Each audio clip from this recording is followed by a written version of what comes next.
Il est 23 h à Abidjan et partout en Côte d'Ivoire. Madame, Monsieur, bonsoir. Tout de suite les titres de votre édition. L'ordre souverain de Malte, reçu par le Premier ministre Patrick Hachi, le chef du gouvernement et son hôte, ont évoqué la mise en œuvre de 17 dispensaires et d'un hôpital qui permet, depuis 2015 maintenant, la prise en charge d'une grande partie des accidentés de l'autoroute du Nord. Le ministre du Commerce, de l'Industrie et de la Promotion des PME était hier mardi face aux députés. Le ministre Souleymane Diarra-Souba a expliqué aux parlementaires les actions du gouvernement pour faire face à la cherté de la vie en Côte d'Ivoire.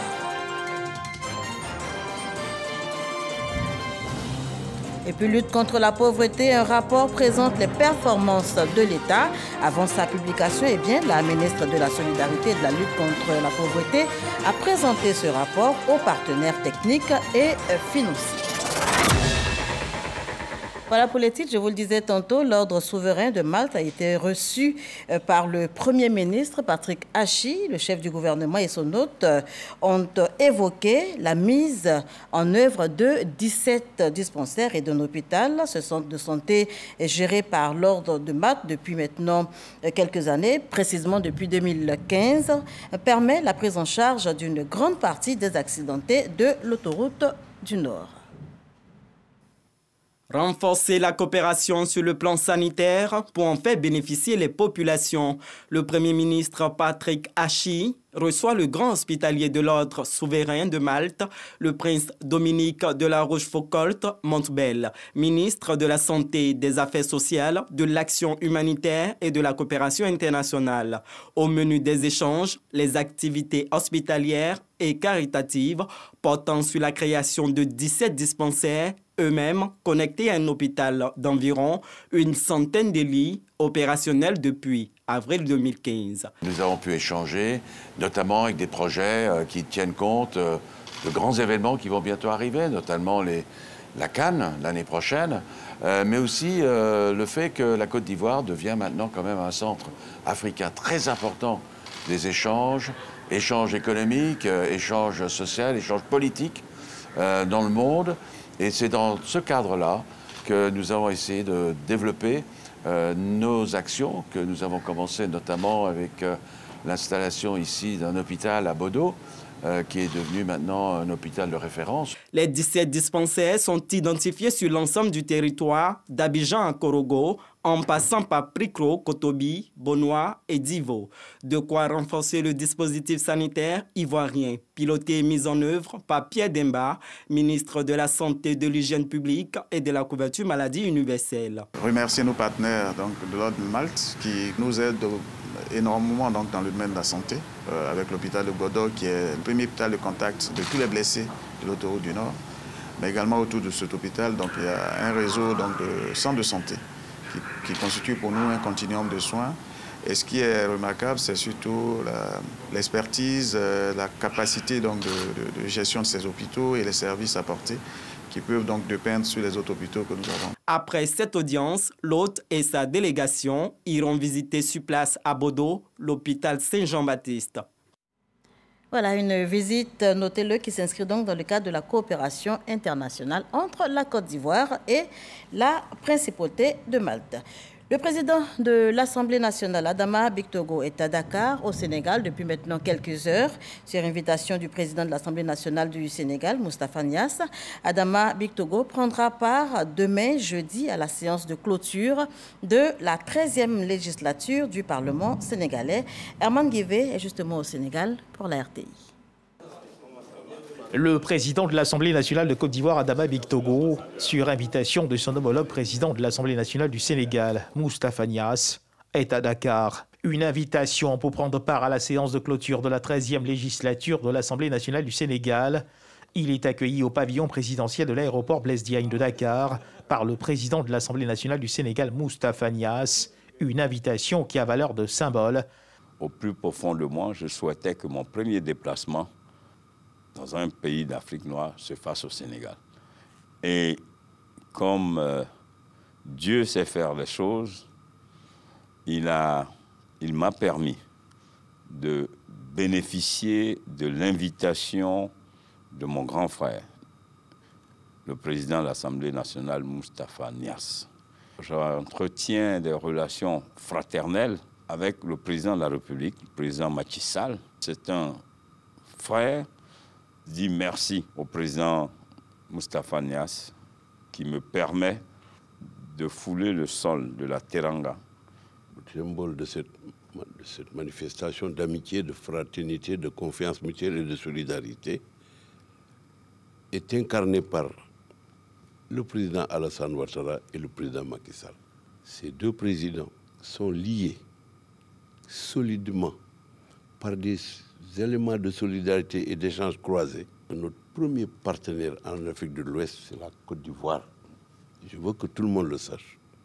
Et c'est cette amitié qui se traduit par une solidarité constante, horizontale et permanente, qui se traduit par la visite de son Excellence, Monsieur le Président Adama Barrow, que j'ai invité personnellement. C'est la première fois depuis 62 années qu'à l'occasion d'une séance de clôture de l'Assemblée nationale, nous invitons un député d'un autre pays, à fortiori le président. Il n'y a pas eu de précédent. Un dîner sera offert à la délégation ivoirienne conduite par le président de l'Assemblée nationale, Adama Barrow, dîner offert par le président de l'Assemblée nationale du Sénégal, Moustapha Niasse. Demain s'ouvre la séance de clôture de la 13e législature de l'Assemblée nationale du Sénégal. Le président de l'Assemblée nationale de Côte d'Ivoire, Adama Barrow, fera donc une intervention qui sera suivie par celle du président de l'Assemblée nationale du Sénégal, Moustapha Niasse, entre 11h et midi, sauf changement de dernière minute. Le président de l'Assemblée nationale de Côte d'Ivoire, Adama Barrow, devrait être reçu par le président de la République du Sénégal, son Excellence Macky Sall. Il devrait être reçu en compagnie des membres de la délégation qui l'accompagnent. Merci, Herman Guivet. Et on s'intéresse toujours aux activités de l'Assemblée nationale. Le ministre du Commerce, de l'Industrie et de la Promotion des PME était hier face aux députés. Questions orales et débats autour de la vie chère. Le ministre Souleymane Diarra-Souba a expliqué aux parlementaires les actions du gouvernement pour donc faire face à la cherté de la vie en Côte d'Ivoire. Plus de 200 milliards de francs CFA ont été mobilisés à cet effet, a-t-il expliqué. Konaté Moussa. La cherté est devenue réelle. Comment faire pour les familles qui n'ont pas de revenus conséquents pour pouvoir se sortir? Je prends un peu le cas du paquet de spaghettis, autrefois qui coûtait 150, aujourd'hui qui coûte 250 francs. Du coup, dans les kiosques, les vendeurs sont obligés de vendre le demi-plat de spaghettis à 600 francs, ce qui était autrefois à 400 francs. L'augmentation du coût de certaines denrées est difficilement acceptée. Le phénomène de la vie chère préoccupe également l'Assemblée nationale. Le ministre du Commerce est à l'hémicycle pour une séance de questions orales avec débat à l'initiative du député Dia Oufoué. Aujourd'hui, la situation est très alarmante. Les populations ivoiriennes vivent une véritable crise du panier de la ménagère qui se manifeste par une augmentation continue des prix des denrées alimentaires et des produits de première nécessité, riz, savon, huile et j'en passe. Que fait donc le gouvernement face à la situation? Le ministre Souleymane Diarra-Souba présente aux députés la politique de riposte de l'État. Au titre des mesures immédiates, la subvention partielle des produits pétroliers, notamment le gazole, pour éviter l'impact sur le coût de la vie, pour un montant de 200 milliards de francs CFA de janvier 2022 à mai 2022. La reconduction du plafonnement des prix de l'huile de palme raffinée, du sucre, du lait, du riz, de la tomate concentrée, de la viande de bœuf, des pâtes alimentaires et du ciment. L'exonération des droits de douane sur l'importation du blé. La subvention en faveur des producteurs de farine boulangère à hauteur de 6,6 milliards de francs CFA par mois et ce sur 3 mois. La mise en vente sur l'ensemble du territoire de 2 types de baguettes de pain, dont une baguette standard à 150 francs pour 174 grammes et une baguette améliorée à 200 francs pour 233 grammes afin de faciliter et de garantir l'accessibilité du pain. Plus de 4 heures de débat entre les députés et le ministre du Commerce. La séance présidée par Adama Barrow, le président de l'Assemblée nationale, félicite le ministre Souleymane Diarra-Souba pour sa disponibilité. Monsieur le ministre, une fois de plus, nous vous disons merci et à très bientôt, parce que la vie chère est une préoccupation permanente, quotidienne de nos populations. Donc, acceptez que devant chaque évolution, nous vous faisions appel parce que l'information commande l'action. Et si nous sommes bien informés, nous pouvons donc mieux agir auprès de nos populations. La prochaine séance de questions orales avec débat est prévue le 19 juillet, avec comme invité le ministre de l'Équipement et de l'Entretien routier. Voilà, le président de l'Assemblée nationale qui, donc, après cette rencontre, a fait ses valises pour le Sénégal. Concernant également la lutte contre la pauvreté, un rapport présente les performances de l'État de Côte d'Ivoire. Eh bien, selon ce rapport en cours de validation, il ressort que le taux de pauvreté à l'échelle nationale est passé de 59% en 2011 et 44,5% en 2015 à 39% en 2018. Avant donc sa publication, la ministre de la Solidarité et de la lutte contre la pauvreté l'a présenté aux partenaires techniques et financiers. On en sait davantage avec Frédéric Oulaï et Franck Wadio. De 59,3% en 2011 et 44,5% en 2015, le taux de pauvreté en Côte d'Ivoire est passé à 39,4% en 2018, selon le rapport provisoire sur l'analyse de l'extrême pauvreté et des inégalités auxquelles s'ajoute la question de vulnérabilité des populations. Ce rapport, au centre de cette rencontre entre partenaires et gouvernements, révèle les indices d'extrême pauvreté dans les zones rurales du territoire. Si on dit que la Côte d'Ivoire a un taux de pauvreté nationale de 39,4%, il y a quand même 10% de cette population qui est extrêmement pauvre. Et je crois que dans sa vision de solidarité Côte d'Ivoire solidaire, il est important que l'État se rende compte de cette étude. Donc c'est beaucoup de gens qu'il faut appuyer, encadrer pour les sortir de là. Le taux d'extrême pauvreté se chiffre à 10% sur les 39% de cas de pauvreté en général. Ce rapport va servir d'instrument de planification et d'orientation de la politique d'aide aux ménages les plus touchés. Selon la ministre de la Solidarité et de la lutte contre la pauvreté, cette tendance à la baisse est le fruit des réformes et autres mesures sociales. Il convient d'indiquer que le gouvernement a entrepris de développer un régime social unique afin d'identifier les populations les plus vulnérables et d'adresser efficacement la question de la coordination et de l'efficience des programmes de protection sociale et de lutte contre la pauvreté et de constituer une base de données unique, sécurisée, sur les conditions socio-économiques des ménages en vue de son utilisation pour le suivi. Le Bafing, le Tonki et le Bunkani sont les régions dont les localités restent frappées par l'extrême pauvreté. Certaines de ces localités ne disposent pas de services sociaux de base, notamment l'eau potable, l'électricité, la route, les infrastructures sanitaires et scolaires.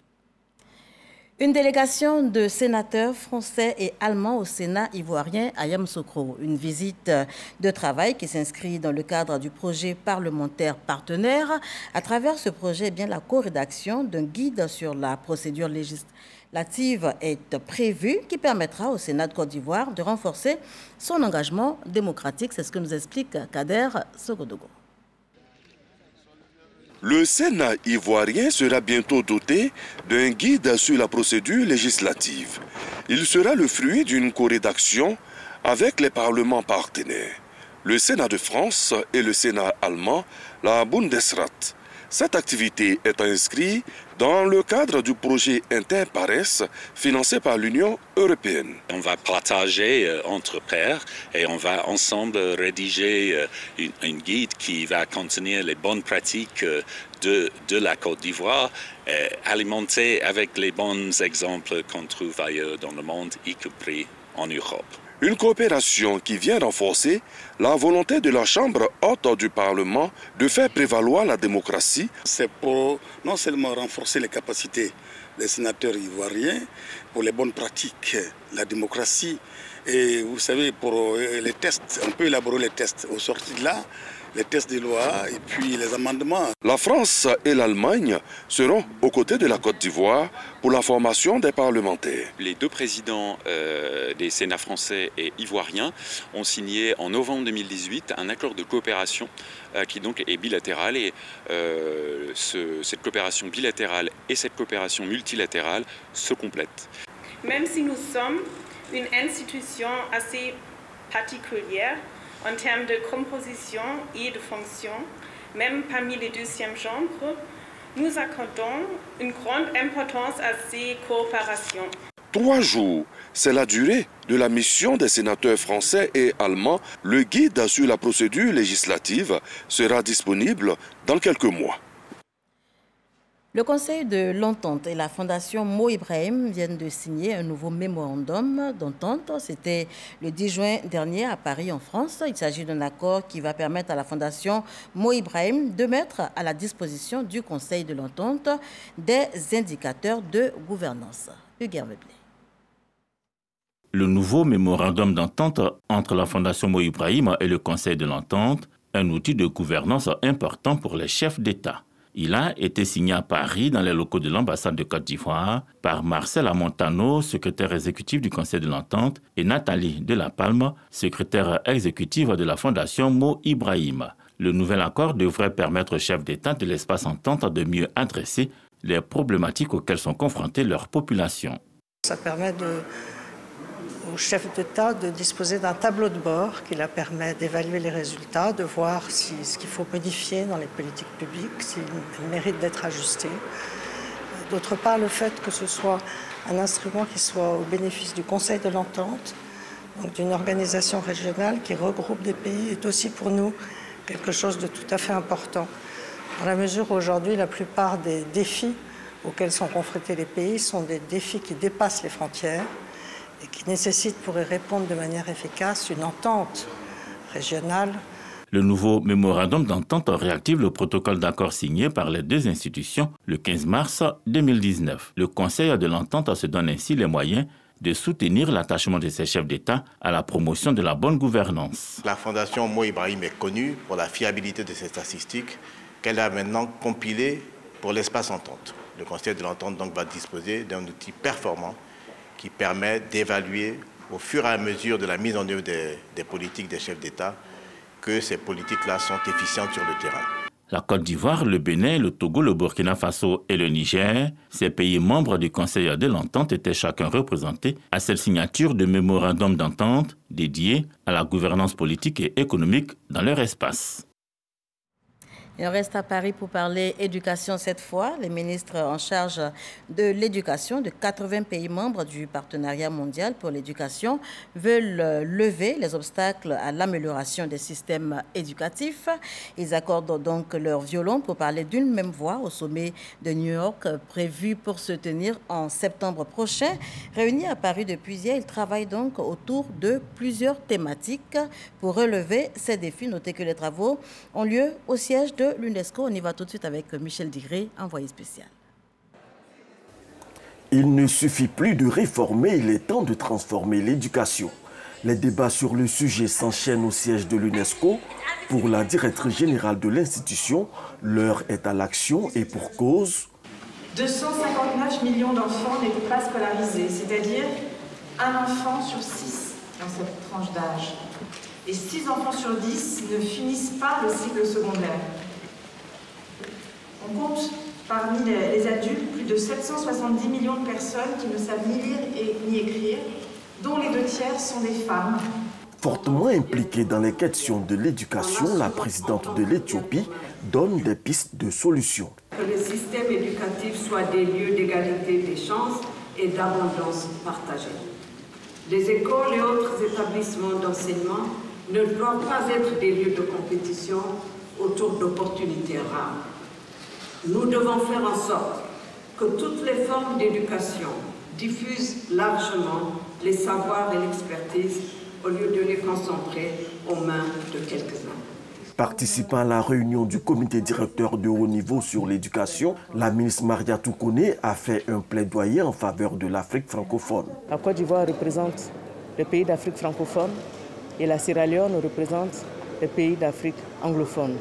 Nous sommes chargés donc de porter, pour ce qui est de la Côte d'Ivoire, porter la voix de l'Afrique francophone pour lancer un appel à tous les chefs d'État par rapport à la transformation de l'éducation et veiller à ce que les intérêts des pays d'Afrique francophone soient pris en compte lors du sommet du mois de septembre. Les débats en cours devraient permettre d'établir une vision commune de toutes les parties prenantes afin d'élaborer des suggestions d'action pour le sommet de New York en septembre prochain. Mines, pétrole, énergie, les acteurs publics et privés opérant dans ces secteurs d'activité sont en ce moment en conclave. Objectif de ce grand rendez-vous inclusif, définir de nouvelles orientations afin d'améliorer le rôle de ces secteurs d'activité dans la compétitivité de l'économie nationale. On voit cela avec Lansine Bakayoko. Donner un nouveau coup d'accélérateur à l'exportation de nos ressources minières, gazières et pétrolières pour en faire de grands pôles industriels, mettre à disposition de l'énergie en qualité et quantité suffisante et surtout à bon marché. Les réflexions stratégiques ouvertes ce mercredi à Abidjan sonnent comme une véritable politique d'orientation. Pour l'énergie, l'ambition est régionale. Il va falloir que nous négocions avec les autres pays pour qu'on puisse laisser le continent aller à son rythme et se développer et sans compromettre notre contribution pour freiner le chauffement de la planète. Quant au pétrole, l'énorme gisement découvert au large des côtes ivoiriennes devrait être géré avec la plus grande rationalité. Nous voulons tirer les leçons des pays qui, avant nous, ont reposé leur développement sur l'industrie extractive, avec diverses fortunes. Nous allons apprendre de leurs erreurs et puis nous allons répliquer leur succès. Mais l'un des plus gros défis à relever reste l'exercice de l'activité minière. Malgré les efforts gouvernementaux, l'orpaillage clandestin continue de briller de mille feux. Les causes économiques, les causes sociales de l'orpaillage, depuis le départ, nous allons les adresser, j'imagine, à l'issue de ce séminaire et dans le programme stratégique que nous allons mettre en place de manière à dissuader ceux qui veulent se mettre dans l'illégalité. De bons filons pour les opérateurs miniers, notamment les artisans, ainsi que les élus locaux confrontés à toutes sortes d'épreuves sur le terrain. Nous proposons que effectivement l'administration soit beaucoup plus sensible dans la délivrance des autorisations, ce qui pourra diminuer l'impact de l'orpaillage clandestin. Nous avons l'utilisation du cyanure, l'utilisation du mercure, les eaux sont polluées, le sous-sol est atteint. C'est un problème aujourd'hui africain, mondial, mais la responsabilité dit que nous exige à nous tous de prendre notre part de responsabilité de l'affaire. Des conditions socio-économiques améliorées pour les populations, des ressources humaines de qualité adaptées aux exigences industrielles, des recettes mieux fournies pour l'État. C'est ici que se dessine le futur robuste des mines, du pétrole et de l'énergie en Côte d'Ivoire. La Chine engagée aux côtés de la Côte d'Ivoire pour toutes ses actions de réconciliation et de processus de cohésion nationale. Cette initiative de l'État chinois a été symbolisée vendredi dernier par un don de mobilier de bureau offert par l'ambassade de la République populaire de Chine pour donc équiper les nouveaux locaux de la Direction générale de la réconciliation. C'est à la Riviera Mbadon. On y va avec Laure Goretti. Réconciliation nationale. L'ambassade de Chine en Côte d'Ivoire fait don d'équipements à la Direction générale de la réconciliation située à Mbadon dans la commune de Cocody. Nous avons constaté que depuis l'accès au pouvoir de son Excellence, Monsieur le Président de la République, la Côte d'Ivoire a retrouvé la paix et la stabilité et la croissance économique du pays. Je pense que c'est la raison pour laquelle que l'ambassade de Chine a exprimé par ce geste à faire sa part de contribution à la cohésion sociale. Un acte de soutien aux actions de réconciliation en cours en Côte d'Ivoire, bien accueilli par la directrice générale de la réconciliation. Pour le ministre de la Réconciliation et de la Cohésion nationale, Bertin Kwadjo Konan, c'est un geste qui confirme l'excellence des relations entre la Côte d'Ivoire et la Chine. C'est pour moi un immense plaisir de me retrouver en votre compagnie ce matin à l'occasion de la remise officielle de cet important lot d'équipements par l'ambassade de la République populaire de Chine. Je voudrais, Monsieur le Premier conseiller, que vous transmettiez à l'ambassadeur de Chine, M. Wan Li, ainsi qu'au gouvernement de la République populaire de Chine, les remerciements de son Excellence, M. Alassane Ouattara, président de la République de Côte d'Ivoire. Cette cérémonie de remise d'équipements a permis aussi aux deux parties de nouer un nouveau partenariat gagnant-gagnant entre les deux peuples chinois et ivoiriens. Et le reportage de Laure Goretti est commenté par Konaté Moussa. Avec Patricia Omouetia, on évoque cet autre sujet. Le Bureau national d'études techniques et de développement BNET a officiellement remis au conseil municipal de la commune de Madinani le nouveau plan directeur du humanisme, un plan qui devrait canaliser les actions de développement de la localité. Madinani est une ville du nord de la Côte d'Ivoire. Elle est située entre Odiéné et Boundiali. La population est essentiellement constituée de Malinké et de Sénoufo. Le département compte environ 50 800 habitants pour une superficie de 3 445 km². Avec le reprofilage de l'axe Odiéné-Boundiali, l'activité commerciale s'intensifie peu à peu avec le seul marché de la commune qui se tient les jeudis. La mairie envisage également redynamiser la pisciculture avec la réhabilitation de plusieurs étangs. Autant de projets qui ont conduit le conseil municipal à valider le nouveau plan directeur d'urbanisme de la commune. Un an après, le Bureau national d'études techniques et de développement, BNET, a remis officiellement au maire de Madinani les documents stratégiques relatifs au plan d'urbanisme directeur de la commune de Madinani. Et ce sont des documents qui ont été construits, des documents de planification du développement par les experts du BNET, mais bien entendu avec la participation active du conseil municipal de Madinani. C'est un document où il y a eu l'implication, la participation de la population qui s'est exprimée sur chacun des secteurs de la vie qui les concerne. Leur point de vue a fait l'objet de discussions, d'échanges, d'harmonisation, consolidation et mis en bonne forme suivant les règles et les normes internationales que le BNET sait faire. Ce plan stratégique de développement entre dans la vision du gouvernement relativement à la configuration administrative du territoire national basé sur la commune, la région et le district. La culture et le tourisme au service du développement local et de la cohésion nationale. On se rend tout de suite à plus de 600 km d'Abidjan dans la région du Tongpi, dans l'ouest de la Côte d'Ivoire, précisément à Biankouma, où s'est tenue récemment la 7e édition du FECADAN. Le FECADAN, c'est le festival de la culture et des arts dans. L'événement a réuni cadres, chefs de communauté, jeunes et femmes de Biankouma, et c'est avec Abou Sanogo qu'on en parle. Plus de 10 000 festivaliers égayés par les masques et les danses du terroir dans certains cadres qui ne boudent pas leur plaisir.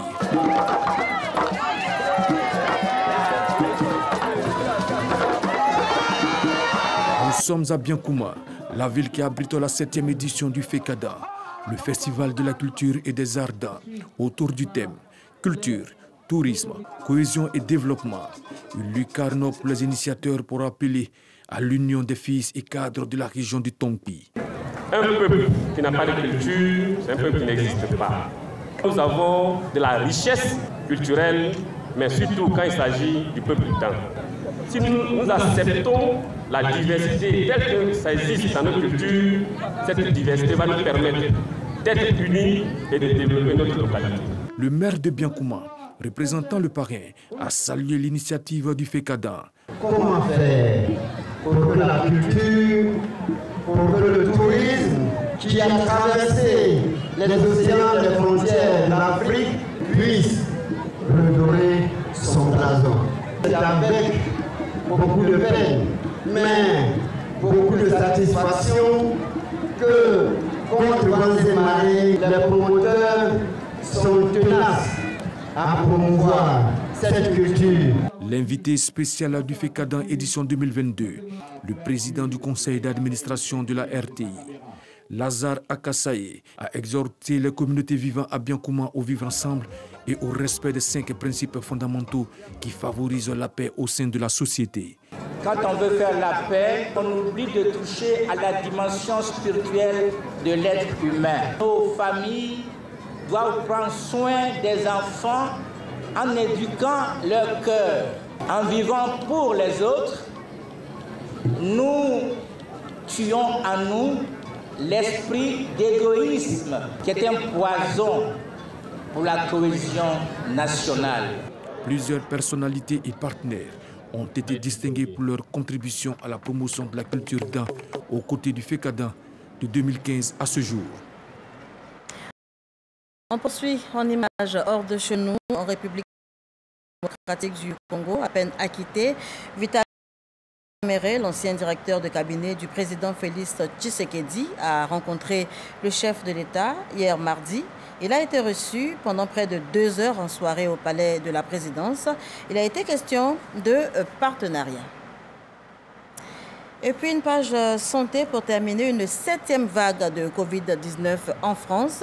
Les contaminations grimpent au fil des semaines. Le nombre de nouveaux cas positifs enregistrés est de 147 248, soit 54%, en fait plus de la moyenne, plus qu'il y en a eu donc la semaine dernière, selon les autorités sanitaires. Et le port du masque est de nouveau préconisé dans les transports. Voilà qui met un terme à ce journal. Merci de l'avoir suivi. Surtout, restez prudents sur nos routes.